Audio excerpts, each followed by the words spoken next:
Desde el voluntariado de Alejandría Cultural os presentamos el taller del perdón filosófico. El perdón filosófico. Existen momentos en la vida en los que hay que resolver de forma constructiva los conflictos del pasado. El perdón filosófico. Es filosófico por los conocimientos que necesitamos entender antes de aplicarlo o respetarlo y para distinguir de cualquier fe absurda o creencia religiosa obsoleta. Es filosófico porque está presente de una manera abierta o velada en toda tradición filosófica oriental y occidental. Entonces, lo que se tiende hoy en día, y quizá por el cambio, por el recorrido de la historia, es a tener un concepto malo del perdón. Como tenemos esa imagen de la Iglesia o otras cosas, o de la Inquisición, que se pagaba por pedir el perdón o ciertas cosas, entonces lo que se tiende es a utilizar todas esas palabras que hay ahí abajo, que pueden insultar, deshacer, rendirse. Todo esto nos dispersa. El perdón es el perdón. Las connotaciones negativas las ponemos nosotros. El perdón filosófico está basado en la sabiduría, lógicamente, y en los valores. Y, como es lógico, nuestra mente es la que crea el puente, es la que entiende, pero es el corazón en la que actúa. El perdón filosófico utiliza la fuerza mayor que existe en la naturaleza, que es el amor. Hay un tema con las personas y es que nos pasa todo, es decir, nosotros vemos muy bien lo que tenemos enfrente, pero a nosotros mismos nos cuesta más. Desde el punto de vista físico se entiende muy fácil, ¿no? Porque no nos vemos tanto, pero desde el punto de vista psicológico o mental, nosotros tenemos entre lo que percibimos y lo que analizamos el ego. El ego es el que lo transforma todo. Es decir, que no estamos viendo realmente lo que hacemos porque nuestro ego intenta protegernos. Luego hay una diferencia entre perdón y arrepentimiento. El perdón viene más del corazón, de entender las cosas y de aplicar estas fórmulas del amor. Y el arrepentimiento, pues es que nuestra mente se ha dado cuenta de que aquí esto no está bien, ¿no? Pero a lo mejor solo se queda allí. Es arrepentimiento. A nivel social, por ejemplo, se ve muy claro. Yo piso a alguien y tengo una fórmula social que dice perdona. No es necesariamente lo tengo por qué sentir. A veces no lo sientes.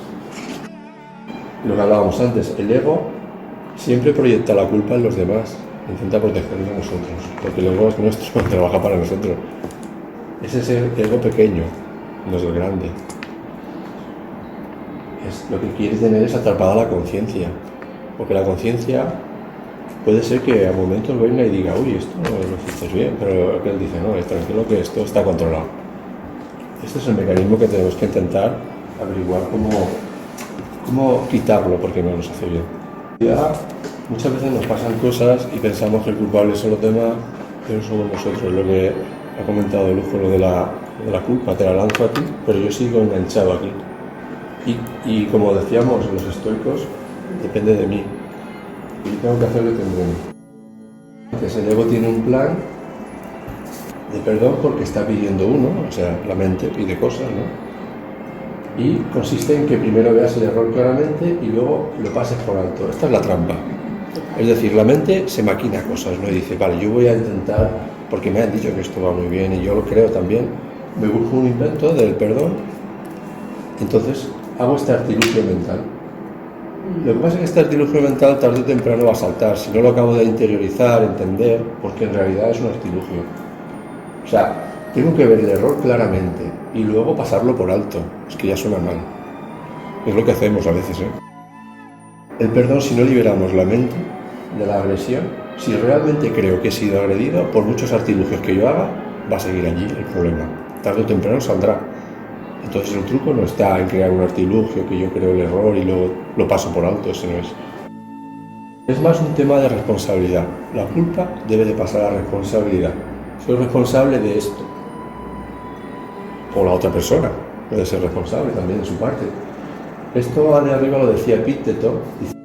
Esta es otra clave. El perdón nos ayuda a percibir los demás seres humanos como similares a nosotros. Somos similares. Los estudios lo demuestran, pero es que además lo que es diferente es la experiencia de vida. En lo demás somos tan iguales. Hoy en día casi todo lo hacemos por obtener una recompensa. El perdón se hace sin esperar nada a cambio. La recompensa sí que existe, es muy grande, es la paz, la tranquilidad. Y la conciencia tranquila, eso no tiene precio. En realidad es eso. Lo que pasa es que no se toca, no se puede meter en una caja, guardar, poner, enchufar. El falso perdón dual o el perdón del ego es el que hablábamos antes. Si fuéramos niños, vemos normal esto. Si somos adultos, a lo mejor nos damos cuenta de que son muñecos y no lo hacemos. Pero es que nos pasa igual, porque nuestra mente es la que analiza las cosas. Aquí son muñecos, pero en la vida real a veces son cosas que nuestra mente hace y no actuamos porque nos condiciona. Al niño no le condiciona nada.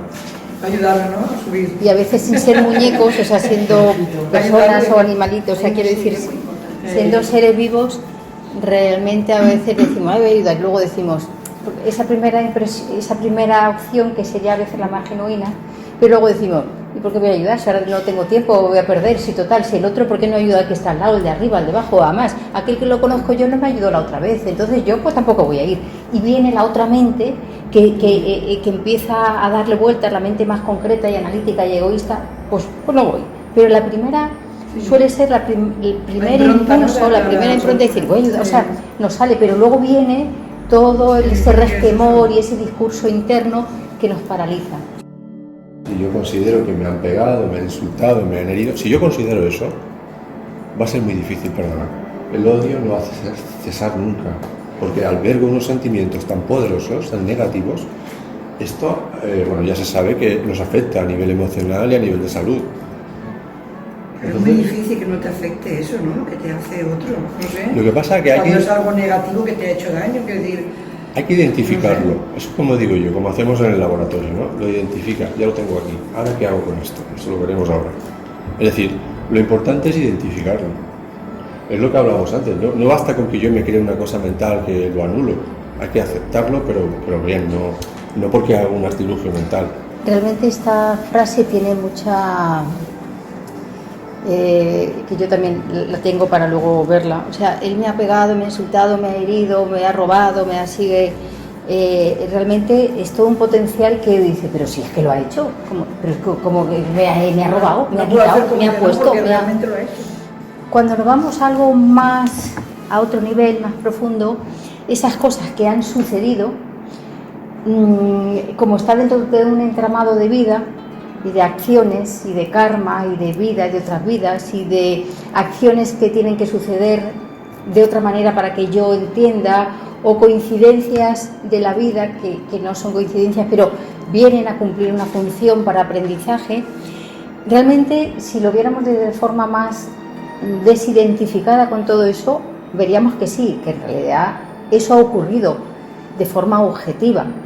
Pero lo que le damos mucho peso es la parte subjetiva, y si nos lo repetimos en la mente, es que aquel me robó, y es que aquel me hizo, en aquella droguería o en aquel banco, en aquella panadería me hablaron mal, me dieron el cambio adrede muchas veces. Bien, esa persona habrá hecho eso, pero nosotros nos repetimos en nuestra mente aquello que hizo una y otra vez. Entonces, si aplicáramos un poco de cordura, podríamos ver de forma mucho más objetiva los hechos y la gente, para entender que los hechos son objetivos, son la parte subjetiva y el valor y la importancia que nosotros le damos, lo que le agranda. Y en última instancia, aun si nos vamos más allá, nadie ha hecho nada a nadie. Diría Epicteto que el bien y el mal no existen sino en nuestra propia voluntad, sino son las diferentes acciones de la vida como una tela que estiras y tiras de aquí para allá y todo se ajusta y reajusta. Ese es un paso importante para dar, pero va por ahí, va por ahí. El perdón es silencioso, no es hablador, es una renuncia a la antipatía, a la agresión y a la venganza, es desinteresado. Caridad despertada por la miseria del otro, miseria desde nuestro punto de vista, que a veces es real. Y nos desbloquea, eso también es clave. Es decir, siempre cuando analizamos cosas que no entendemos muy bien, el amor, ¿qué es el amor? O sea, hay que intentar ver claves, ¿no? Y estas son claves para entender el perdón. Y si pusiéramos al revés, en vez del perdón, si pusiéramos la culpa, que es lo que nos lleva, tendríamos que casi todo al contrario, ¿no? Es demasiado escandaloso, demasiado siempre está diciendo porque tú. y sería todo lo demás, o sea, habría agresión, antipatía, venganza, esa necesidad, no sería esa caridad, sino más bien todo el cargar con los demás y nos bloquea enormemente. No nos deja ver otras cosas. Yo creo que nos cuesta mucho es la caridad despertada por la miseria del otro. Quiero decir, ponerse en el ver lugar que la del otra otro. persona si ha hecho eso es porque está mal. Si esa persona estuviera bien, no actuaría así. Eso es. Es decir, no actuaría con esa agresividad, esa violencia, ese miedo, que en cierto modo tenemos que pensar que esa persona, ¿cómo se decía? Era un ser sufriente, ¿no? Que me gusta a mí esa expresión. Sí. Es un ser sufriente, que si lo haces porque lo está pasando mal. Pero a veces que cuando te hace esa persona mal, aunque la mente sabe eso, cuesta mucho Porque hay aceptarlo heridas, o incorporarlo. porque hay heridas nuestras, heridas de la infancia, rechazos, autoritarismos, egoísmo, dificultades que nos despiertan algo que no hemos superado. Más bien, todo eso nos trae a alguien, ese enfoque para ayudarnos a identificar que ahí tenemos algo que fortalecer y que sanar. Y entonces cuando llegamos a ese punto, cuando pasamos por todo lo que es las diferentes fases del duelo, podríamos llegar, que yo siempre añado la de agradecimiento real. Eso, el agradecimiento ya es lo más. Lo más. Porque Incluso la persona que te ha hecho mal. Sí, sí. Porque a raíz de ahí has aprendemos. aprendido, te ha dado Pero una eso lección. también a veces digo yo que lo veo como un perdón interior, no de ir a perdonar y decir que perdono. No, es que es Claro, independiente. claro, Es sí, sí, independiente. lo veamos, Porque además de tener que puede ir a ser. pedir No, perdón. No tiene por qué ser. Si se da o surge, bien. El que no, sobre todo, es más importante el perdón que uno genera internamente. Y además, esa persona puede no estar aquí. Claro. Puede estar ya en otro No está plano. bien, no está O bien. estar muy lejos. Es un O, perdón interior tuyo. Sí, ya, sobre ¿no? todo Es hacia. hacia el Y entonces daño. te liberas. Hacia el daño que te ha producido. Yo le decía antes a Antonio, yo te doy la hoja esta y ahora yo ya no la dejo. Pero eso es algo a nivel material. Pero la mente funciona de otra manera y yo te proyecto a ti rabia, dolor, castigo y te lo lanzo. Cógelo. Pero yo es que no lo suelto. Tú igual te enteras más o menos, pero soy yo quien me estoy envenenando. Porque la proyección de mi mente, para que acordarme todos los días, tengo que estar pendiente de que esa persona, a mí me lo recuerdo y todos los días, así, ¿no? Y el de medio también. Sí. Y esa proyección es la que hay que soltar. Yo, por mi parte, la otra persona a lo mejor le puede llegar más energía o menos o no está, pero es la persona la que tiene que soltar. Aplicar el perdón filosófico deberíamos reflexionar. Bueno, aquí hablamos del materialismo, que es el mundo en el que vivimos, y hablamos de la coherencia interna, o sea, de eso que decimos una cosa y hacemos otra. Esto sí que es un problema y depende de nosotros, porque el mundo materialista es en el que vivimos. Lo que no debemos dejarnos es arrastrar por lo que pide ese mundo, ¿no? Esa prisa. Que el mundo materialista es subir por una escalera, a ver quién sube más alto. Entonces habría que quitar esa supremacía del yo pequeño, ¿no? En lo que hablábamos de la escalera, ¿no? Y procurar de estar sanos en todos los aspectos, mental también. Y bueno, hoy en día no hace falta hablar de esto, pero todos lo conocemos como nuestro mundo individual. Con las pantallas, con el móvil. Hay estudios muy preocupantes de Suecia, países avanzados como Suecia u otros, porque si hablamos de Estados Unidos, un mix tan grande, donde la gente, el porcentaje de gente que quiere estar sola y está sola es muy alto. Esto no va a ningún sitio. Esto es malo. Esto es malo para la humanidad. Sola, o sea, que Sí, mucha sí. gente que no tiene red de apoyo, o sea, que está sola. En ese Y mundo. quieren estar solos. Y quieren estar ¿no? Que es solos, lo peor. sí. Quieren Bueno, estar solos, pero quieren, también ¿no? crean O piensan un que- individualismo y O un crean o vacío, proyectan eso y piensan Proyectan que eso, que no le queda a nadie. Claro, Al final tenemos que convivir porque venimos a aprender y a mejorar. cada uno solo. El convivir nos va a traer ese tema del perdón y otras cosas, pero es inevitable. No debemos vivir de esto. Si no nos relacionamos con otros, no aprendemos. No Por eso, aprendemos porque no nos nada. enfrentamos a Somos superar algo. sociales. Es lo de no nos vemos a nosotros. Serán los demás los que nos digan. es al enfrentarnos a los otros, o al enfrentarnos, mejor dicho, al relacionarnos con los demás, ocurre que a veces surgen cosas que uno creía que ya con esa persona, ay, qué bien, qué simpática es, y ese día me habla mal. O yo creo que me ha hablado mal, que eso es otra, ¿eh?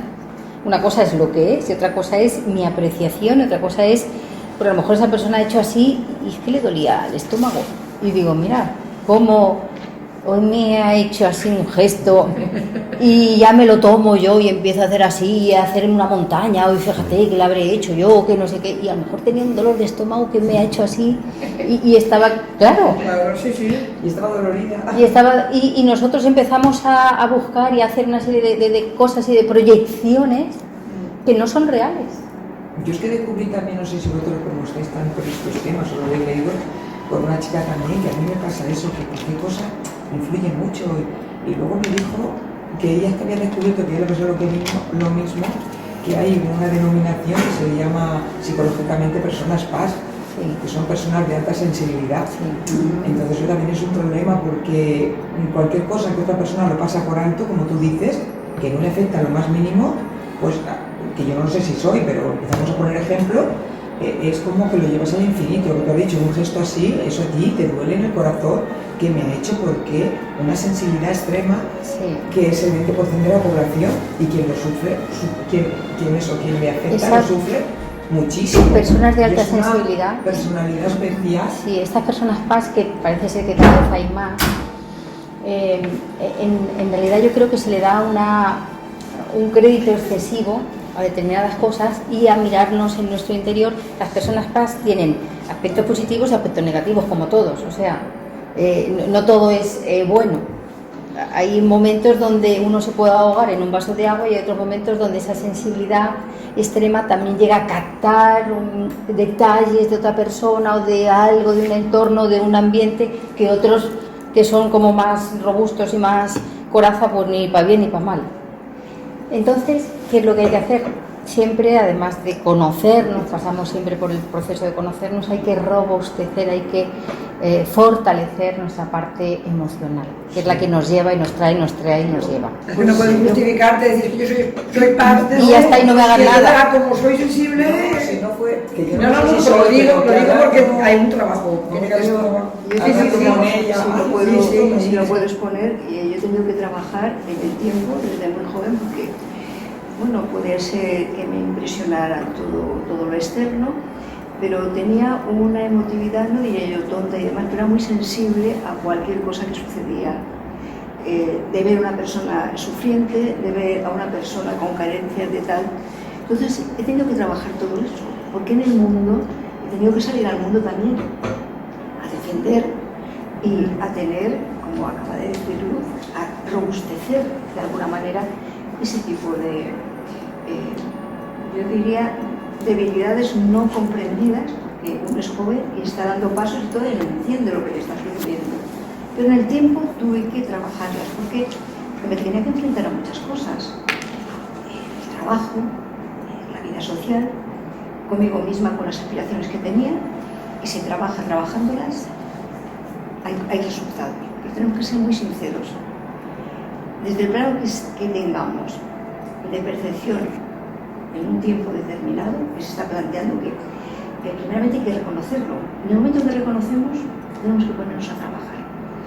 Porque si no, se va a quedar ahí. Es imaginar esas trampillas que hay, que cuando las levantan vemos que hay, están al fondo. Pero lo que no sabemos es que bajo de ese fondo hay más trampillas. ¿Qué hacemos? Vamos cubriéndolas, tapamos esa, vamos tapando la otra. Claro, en un momento determinado o huele mucho, que ya nos está afectando, o se nos presenta todo lo que acaban de decir, se nos presenta la oportunidad de reaccionar. Y bueno, yo quería compartirles con esto para decir que sí que se puede mejorar, se puede robustecer cada uno de los planos donde tengamos esa dificultad.